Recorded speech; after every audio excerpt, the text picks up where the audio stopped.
Milers de persones, entre veïns de la localitat de la Llosa de Ranes i altres poblacions de la Comunitat Valenciana, van participar aquest 1 de maig en la tradicional romeria a l'ermita d'Anna ubicada en la cima de la muntanya que porta el seu mateix nom. Les cavalleries portaren la imatge a l'ermita envoltades d'un ambient festiu amb cants tradicionals i pregàries. L'alcalde Evaristo Aznar ha destacat l'alta participació que torna a concitar aquesta festa amb gent vinguda no només de la comunitat, sinó de tota Espanya. Ha sigut un èxit any darrere d'any i la romeria cada vegada té més participació i per nosaltres que estem ajudant a que tot això isca un poquet bé, ens ompli d'orgull i de molta satisfacció. El dia sempre ens acompanya, que això ja és un gratificant.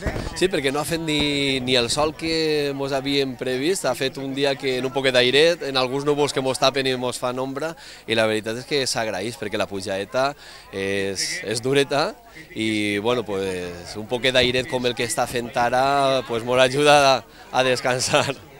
Vegem que cada any la participació tant de peregrins que venen o romeros que venen a peu i en cavalleries i en carros va augmentant. Quina xifra ha vingut enguany, més o menys? Jo que estava replegant de les últimes canyes i de les últimes cintes, els que estaven encarregats de l'organització estaven dient-me que del miler de cintes que tenien previstes apenes es quedaven unes quantes que havien reservat per compromisos que tenien de gent que sabia que tenia que vindre, per vosaltres i de més. És dir que al voltant d'un miler de gent, de persones que han agarrat cinta i que hauran agarrat canyes n'hi havia al voltant d'unes 800 també, però tenint en compte la gent que anava en els cavalls, que no han agarrat canya i que tots no han agarrat cinta perquè anaven passant i anaven beneint-los, i cavalls n'han passat un muntó i carruatges n'han passat un muntó. Jo crec que vota del miler de persones, però de manera ampla la participació.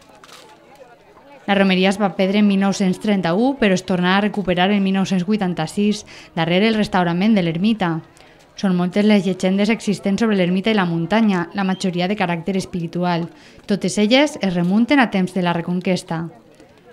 Cada any augmenta el nombre de simpatitzants a la romeria, en la que destaca la presència cada volta major de la gent més jove. Molt bé de categoria. Cada vegada més gent, més participació i tot molt bé, molt bonico. Nosaltres tenim una tradició ja que ve gent de tota la comarca i de fora de la comarca, així a la Llosa. Això vos dona una satisfacció gran, no? Ja ho crec que sí, molta.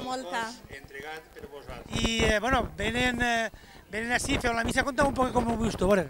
Ui, jo ho visc especial, perquè jo sóc la primera i l'única que ha batejat a la meva filla en la romeria de Santana. Imagina si ho viuré jo bonico i especial. Segons apareix en la història, en la cima d'aquesta muntanya el rei Sant Jaume divisà Xàtiva per primera volta. Es sap que ja existia una ermita en la muntanya molt abans del segle XIV, ermita que fou reedificada prenent l'estil gòtic valencià, on les claus i les mènsules dels arcs de mig punt posseeixen motius decoradors relacionats amb Xàtiva i la família Borja, ja que aquesta fou la que va construir l'ermita. Entre els veïns n'hi hagué gent de totes les edats. Totes elles, proveïdes de canyes, recorregueren a peu o en carro el camí fins a l'ermita i allà només arribar van dinar a l'aire lliure per a gaudir d'un bon ambient fester.